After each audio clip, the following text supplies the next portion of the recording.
El juez Ricardo Míguez dictó prisión preventiva por 6 meses para el principal sospechoso del asesinato de la niña de 12 años, Brisa González, cuyo cuerpo fue hallado ayer en el balneario de Las Vegas, luego de 4 días de búsqueda. Este hombre, que tiene antecedentes por atentado violento al pudor contra menores, fue registrado por cámaras de seguridad mientras circulaba en automóvil en la zona donde desapareció la niña, en el barrio Villa Española. Este caso, sumado al homicidio en Rivera de Valentina Walter, de 9 años, hace apenas una semana, ha despertado reacciones de todo tipo. Pero tratando de analizar más globalmente estos hechos, ¿cuál es el panorama en Uruguay de la violencia contra niños y adolescentes? Según el último informe de UNICEF que se presentó esta semana, unos 350.000 niños, niñas y adolescentes de entre 2 y 14 años han sido sometidos a algún método violento de disciplina.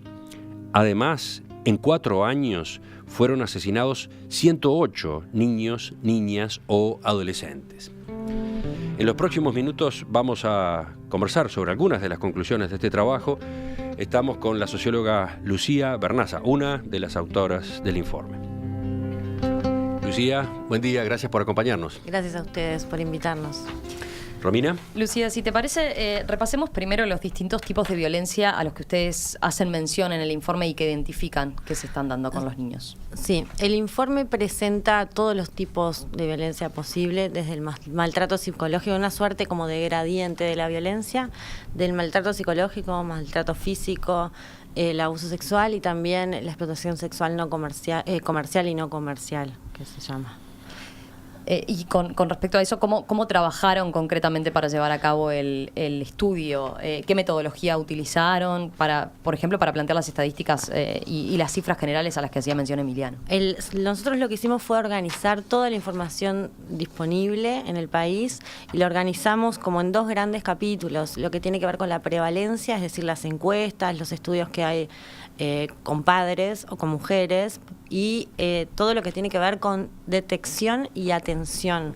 Quisimos hacer eso, un panorama, decir, bueno, en Uruguay la violencia o los uruguayos se comportan de esta manera frente a la violencia y qué está pasando con las políticas públicas de detección y de respuesta. Entonces, es esto que yo les decía, es como un gradiente, porque cuando uno se centra en la prevalencia, lo que se mide son un montón de fenómenos. Se mide la violencia psicológica, pero se mide a través de las preguntas a la gente. O sea, uno le pregunta, en el último mes, ¿usted adoptó alguno de estos tipos de forma de educar con su hijo? Por ejemplo, desde sí, porque en ese caso estamos hablando de lo que ocurre al interior de una familia. Exacto. Directamente, ¿no? Sí, eso es lo otro que quería aclarar, que el informe, si bien presenta todos los tipos de violencia que existen, se centra mucho en la violencia intrafamiliar. Porque los estudios que hay además están relacionados con violencia intrafamiliar. Nosotros no salimos, en este caso, a hacer ninguna investigación en particular. Lo que hicimos fue revisar todo lo que había, reprocesar mucha información. Por ejemplo, tomamos una encuesta que se llama la encuesta de violencia basada en género y reprocesamos información que existía en el país. Es una encuesta que no es nuestra, es del INE, del INMujeres, del MIDES, para, por ejemplo, estimar cuántos niños eran testigos de violencia en el hogar, como testigos de violencia. Después tomamos todas las partes de violencia doméstica y analizamos en cuántos había específicamente niños y adolescentes como víctimas. Y sí, es como un trabajo de decir, bueno, veamos todo lo que hay para poder dimensionar también lo que falta. De acuerdo. A esas manifestaciones de la violencia, esas que tienen como escenario a la familia, capaz que volvemos dentro de un rato, ¿no? En la segunda parte de esta conversación, porque son el gran telón de fondo. Pero en este momento, Romina, yo iría a lo que en el informe de UNICEF tenga que ver con los hechos de estos días, ¿no? Vayamos a el capítulo que ustedes mencionan como homicidios violentos, ¿verdad?, contra los niños. Estos casos que nos están conmoviendo por estos días, tanto el de Brisa González como el de Valentina Walter en Rivera, bueno, no son los más comunes, eso es importante aclararlo, ¿verdad? Pero de hecho, la muerte por homicidio es además la manifestación más extrema de la violencia, ¿verdad? Absolutamente, es la manifestación más terrible de la violencia hacia los niños, ¿no? Nosotros lo que hicimos en ese estudio fue tomar los partes donde había niños, niñas y adolescentes como víctimas de homicidio, pero tomar solo los partes de homicidio doloso. Es decir, cuando con homicidios donde hay intención de matar. O sea, no incluimos ni las tentativas de homicidio, que a veces se incluyen en las estadísticas, ni los culposos, o sea, sin intención. Miramos solamente los dolosos y los clasificamos como los clasifica el Ministerio del Interior, o sea, la clasificación que aparece en el estudio no es nuestra. Y lo que encontramos fue lo primero que tengo que decir es que en el 37% de los casos no pudimos determinar cuál es no pudimos tipificar el homicidio, que en los homicidios en general es solo el 10%. Bueno, ahí ya tenemos todo un dato, ¿no? La segunda causa es la violencia intrafamiliar, es en el 27% de los casos. Y respecto a este tipo de... ¿Pero eso qué quiere decir? ¿Que esas muertes de niños se producen, por ejemplo, en qué circunstancias? La violencia intrafamiliar, un familiar mata a un niño, una madre, un padre, sí. Sí. Porque estamos hablando de muertes dolosas. Está la otra situación, la de los accidentes en la casa, por ejemplo, con un arma, con un revólver. Eso es culposo. Eso no lo tomamos. Y eso también existe y tiene un peso importante. También existe y tiene un peso. Nosotros lo que quisimos ver es, primero que estábamos muy centrados en violencia intrafamiliar y queríamos ver, porque esto, ya digo, es la manifestación así como más extrema de violencia intrafamiliar. ¿Cuántos niños se morían en Uruguay, niñas y adolescentes, por violencia intrafamiliar? Y para conocer ese dato, miramos todo lo que son los homicidios culposos. Y en los 5 años estudiados, que no son los últimos 5, pero en los últimos 5 años hay más o menos 30 homicidios que tienen que ver con violencia intrafamiliar. Esos que tienen que ver con violencia intrafamiliar. En el caso de estas situaciones que hemos vivido en esta semana, incluso en el caso del niño de Maldonado, Felipe Romero, ¿verdad? Que fue abusado y muerto por parte de su entrenador de fútbol, con quien tenía una relación de mucho tiempo, ¿verdad? Y de cercanía. Ustedes no lo cuantifican. Como violencia intrafamiliar, no. No aparece ahí. Y no hay una estadística que permita saber cuántos casos, si estamos ante efectivamente un fenómeno más preocupante que en otros momentos. Uno tiene la sensación de que ahora, como se dieron 2 casos en una misma semana, es como que estamos más conmovidos y eso nos puede llevar a pensar, bueno, esto es una situación peor, más preocupante de la que se daba en otro tiempo, pero en realidad eso no está cuantificado. No está cuantificado y es una de las cuestiones que hay que empezar a visibilizar. Lo que sí son casos sin haber concluido, creo, esto. Había el caso de Brisa, digamos, sin tener una conclusión sobre si hubo abuso o no, no sé si hasta el momento está eso comprobado. También están relacionados con el abuso sexual y del abuso sexual lo que sabemos es que, por ejemplo, el año pasado el CIPIAP, que es el Sistema de Detección y Atención a la Violencia, atendió más de 400 niños, niñas y adolescentes por abuso sexual. Y también sabemos que el abuso sexual, pues lo muestran las estadísticas de Uruguay, pero se sabe en el mundo, en los casos de abuso sexual, 9 de cada 10 abusadores son personas del entorno. O que tienen... Sí, ese sería, por ejemplo, el caso de Valentina en Rivera, ¿no? Sí, no sabemos si no es de Brisa todavía. El responsable en el caso de Valentina en Rivera no era un familiar, pero sí era alguien muy cercano con quien existía hasta cierta confianza, sí, ¿no? Y el caso de Felipe, ¿no? También. Bueno, el caso de Felipe Maldonado, obviamente también. No sabemos si Brisa había tenido contacto antes con el señor, digamos. Sí, eso más temprano se lo preguntábamos al fiscal Juan Gómez y decía que es de los temas que se está investigando todavía. Claro. Y ahí también lo que no sabemos es la cantidad de tiempo, ¿no?, en que se dio esta situación en caso de ser un abuso, ¿verdad? En los otros casos, bueno, está claro que por lo menos en el de Felipe Romero podía llevar bastante tiempo. Sí. Uno de los datos también que nosotros presentamos y que para mí es uno de los datos más impactantes del informe, es un dato que presenta regularmente el CIPIAB, que es el dato de cronicidad, o sea, cronicidad en el estado en el que se detectan las situaciones. Y lo que muestran los datos del CIPIAB es que el 80% de las situaciones que se detectan de violencia, abuso, etcétera, hacia los niños, ya son situaciones crónicas, o sea, con abuso no reiterado. Fue una única vez. Claro, eso muestra, digamos, que estamos llegando tarde, que es necesario trabajar antes, ¿no? Prevenir estas situaciones. Ustedes detectaron, decías, que en general es alguien próximo a la familia. ¿Cómo ¿Qué pudieron determinar de cómo procede esta persona que de alguna manera se vincula, que genera confianza con el niño, ¿verdad? Para generar todo un vínculo.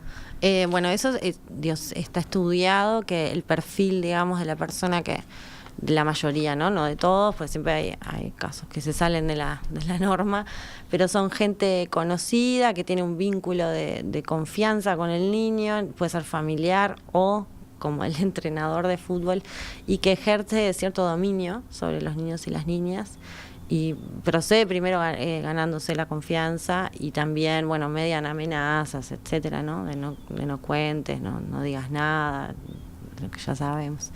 Ahí yo creo que es muy importante, una de las cuestiones que se debate mucho, sobre que hay que escuchar bastante más a lo que dicen los niños, y no pensar que los niños inventan cuestiones que es imposible que inventen a determinada edad. O sea, todos sabemos lo que un niño de 5 o 6 años conoce, y está todo ese debate sobre si la palabra del niño hay que tomarla en cuenta, si inventa, si miente. Sobre las cuestiones de abuso sexual, los niños no inventan.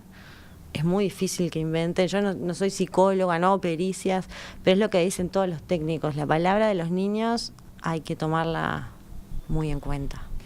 Aquí entramos en el terreno de la prevención. Exactamente. Con el cual podríamos cerrar esta parte de la conversación a propósito de esta parte del problema. ¿Cómo mejorar? ¿Qué tiene que hacer la sociedad uruguaya para manejar de otra forma esta materia? Bueno, respecto específicamente al abuso, porque podemos hablar de pautas de crianza en general. Vamos a hablar en este momento del abuso. Yo diría que hay que hablar más con los niños, eso sin duda, hay que explicarles más, que hay partes privadas que nadie puede tocar, que si alguien, parece como muy básico, pero no está tan claro en las familias. Hablar, explicar qué es lo que puede pasar, sí, obviamente sin hacer sin atemorizar a los niños, pero los niños tienen que saber cuáles son las partes sexuadas, que no se las pueden tocar, que son de ellos, etcétera. Bueno, ni que hablar de enseñarles a moverse en el mundo y en las redes sociales, ¿no? Porque hoy esa también es otra ventana que nosotros estamos empezando a estudiar, sobre todo con los adolescentes, del impacto que tienen las redes sociales para este tipo de cuestiones, ¿no? Bueno, si acá se comprueba, por ejemplo, va a ser un caso, ¿no?, de que no se puede hablar con desconocidos, cómo se pone un perfil privado, que no se muestran fotos del cuerpo. Yo creo que el diálogo y que los padres prevengan estas situaciones es muy importante. Da la impresión de que ahí hay un bache, ¿no? O por lo menos hay una tendencia al bache, a que ese vínculo padres-hijos hoy no es lo que debía ser, ¿no? Sí, por lo menos sí que cuesta hablar de algunas cuestiones, ¿no? Todo lo que está relacionado con la educación sexual es un tema que para los uruguayos es difícil. Bueno, tenemos todo un debate sobre qué hay que enseñar en la escuela, pero en las casas también, ¿no? Y yo creo que en estos temas es muy importante el rol de la familia, cualquiera sea la familia, cualquiera sea el tipo de familia. Ahí hablas y pones el foco en la educación sexual. Digo esto porque el otro día, por ejemplo, acá en la mesa se daba una discusión a propósito de, bueno, eso, lo que podía hacerse desde el lado de la educación, y había algunos de los integrantes que decían, bueno, quizás hay que empezar a tener en cuenta que, bueno, a veces los niños, por ejemplo, se habla mucho de si quieren o no quieren saludar a una persona, no forzarlos, no obligarlos, como forma de estar transmitiendo pautas que después terminan haciendo este tipo de situaciones, ¿no? Tú pones el foco exclusivamente en hablar del tema desde el punto de vista de la educación sexual, de que él sepa, sí, y de que ella sepa cuál es su intimidad, qué es lo que no se puede hacer, pero no más allá de en ese vínculo, pensando en no generar niños temerosos y que vivan perseguidos también, ¿no? Con que a quién pueden saludar o a quién no pueden saludar.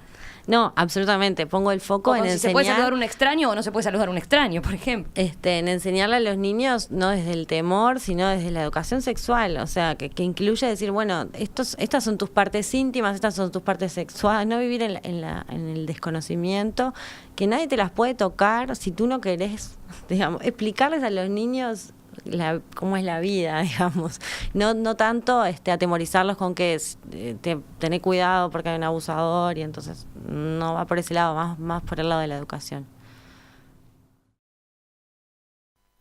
Panorama de la violencia hacia la infancia en Uruguay. Ese es el título de un informe elaborado por UNICEF en nuestro país, divulgado en estos días, a partir del cual estamos conversando en estos minutos hoy en Perspectiva con la socióloga Lucía Bernaza.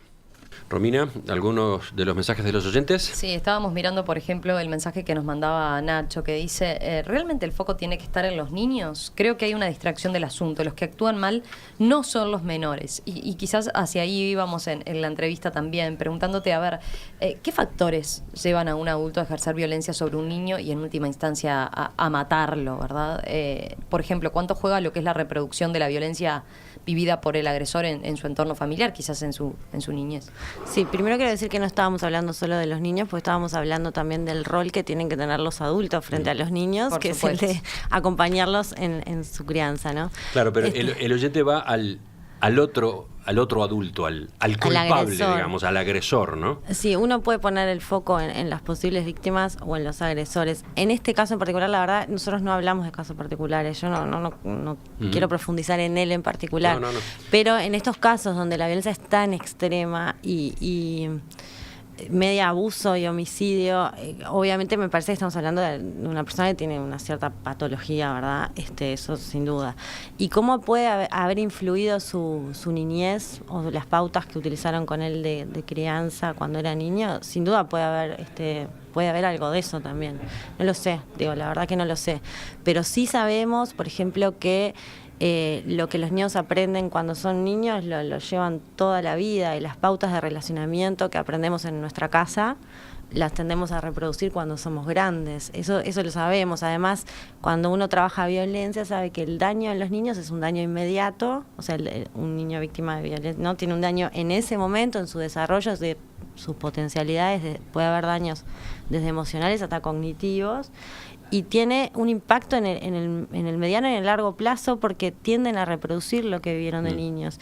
Entonces, niños que crecen siendo víctimas de violencia directa o siendo testigos de la violencia, porque este informe pone en ese lugar a los niños testigos de la violencia de género, puede tender a reproducir. Pero eso también se combina con algunas cuestiones como los entornos que habilitan, ¿no? Los entornos también machistas, porque es un hombre que se siente, ¿no? Con el poder de poder abusar de una niña y después matarla. Es un fenómeno muy complejo que no tiene una explicación o una variable que lo explique, ¿no? Hablemos de otro de los capítulos del informe que capaz que a los oyentes les llama la atención por cómo lo encaran y por los números que aparecen. Ustedes hablan de los métodos violentos de disciplina.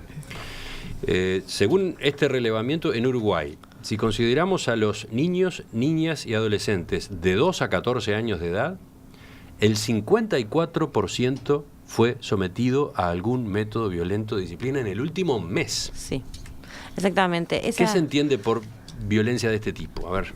Eso es es un relevamiento de una encuesta que se llama Mixed, que UNICEF hace en varios países del mundo, y tiene una metodología para medir violencia que tiene este gradiente que decíamos hoy, desde la violencia psicológica hasta la violencia física. Hay muchísimo debate, no voy a entrar en eso, sobre cómo se mide o no se mide, cómo se operacionaliza, se dice en la jerga, el concepto de violencia psicológica. Pero básicamente lo que mide es el grito y el insulto, para mí no hay duda que es violencia, y después los golpes. Y lo que hace es, le pregunta... Sí, porque claro, puede plantearse la pregunta de, no están exagerando claro, ustedes con un estudio de este tipo, ¿no? ¿Hasta dónde extienden el concepto de violencia? Sí, ¿no? Claro. Exacto. Bueno, eso es todo un debate, pero lo que tiene de maravilloso el instrumento es que no es solo nuestro, en que entonces nos sirve para comparar. Y si lo pudiéramos hacer con regularidad, podríamos ir viendo la evolución y uno va mitigando los efectos de ese debate, de si está midiendo bien o mal, si está exagerando o no.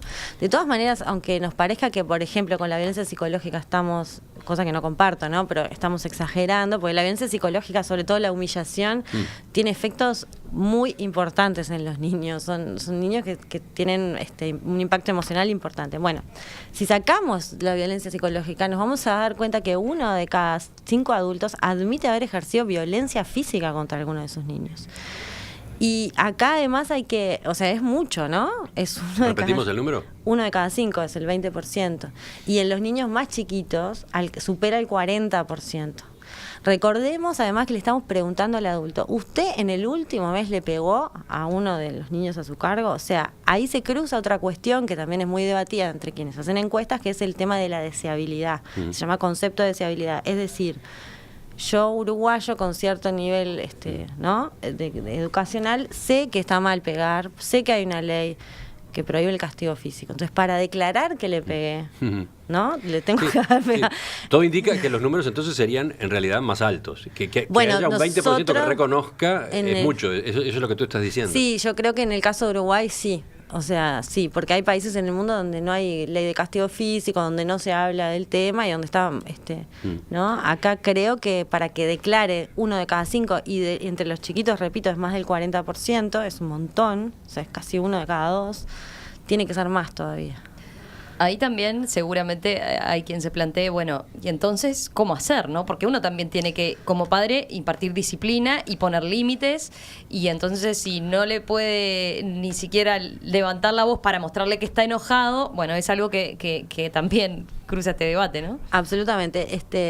Hay métodos de disciplina no violentos. Nosotros una de las hipótesis de trabajo que tenemos, y de hecho avanzamos también un poco en investigar eso, hicimos un estudio cualitativo con la consultora Cifra para entender cuáles son los argumentos, ¿no? Porque nosotros lo que pensamos es que esto está naturalizado como método de crianza. O sea, hay un grupito de violencia extrema que se atiende de otra manera, ¿no? Y después estamos todos los padres que criamos a nuestros hijos como aprendimos de atrás y que pensamos que con pegar una palmadita es lo mejor, y que a mí me pegaron, mirá qué bien que salí, ¿no?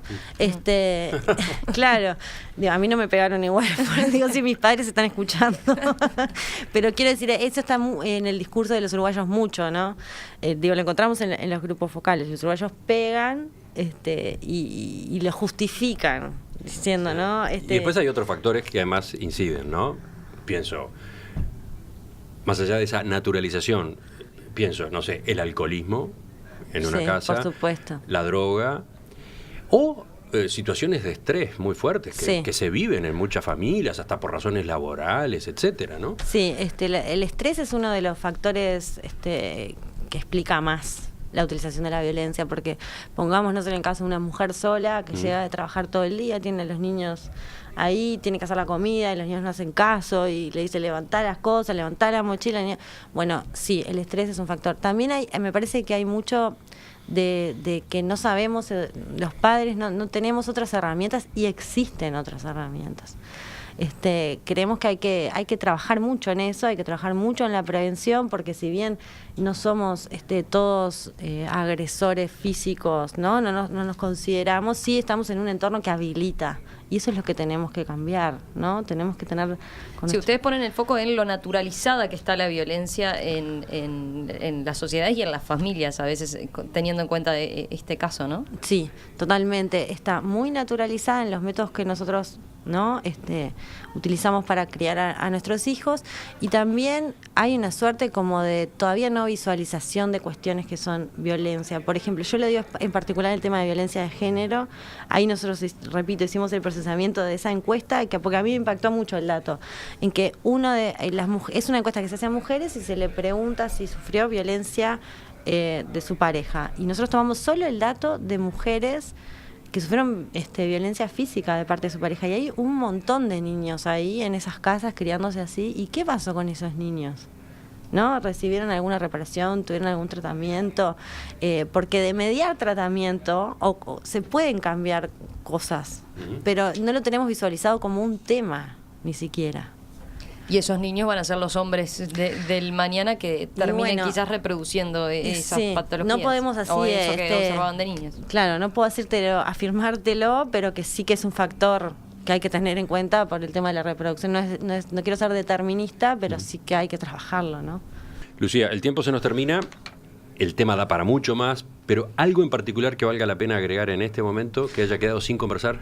Sí, uno de nuestros objetivos más importantes de este estudio era, además de conocer el panorama, empezar a visibilizar a los niños en las estadísticas que producimos sobre violencia.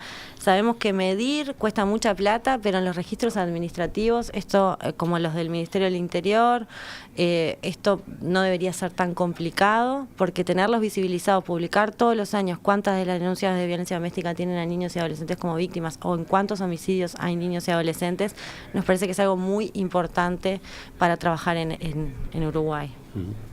Lucía Bernaza, socióloga, magíster en desarrollo humano, una de las autoras y coordinadoras de esta publicación Panorama de la violencia hacia la infancia en Uruguay. Gracias por acompañarnos esta mañana. Gracias a ustedes. Vamos a volver contigo, con otros de los técnicos de UNICEF en las próximas semanas para volver sobre este asunto con otras facetas, ¿de acuerdo? Buenísimo, gracias.